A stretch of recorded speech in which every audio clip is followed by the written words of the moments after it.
This Samsung A55 does not have the usual headphone or audio jack.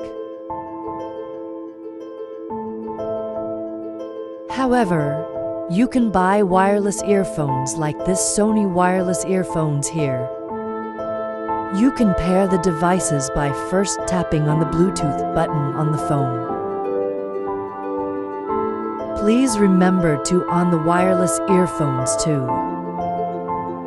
Then you can scan to search for the earphones and pair them together.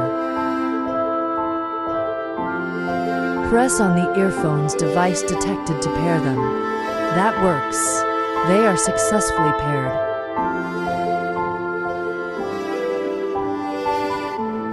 Hope it helps. Thanks for watching.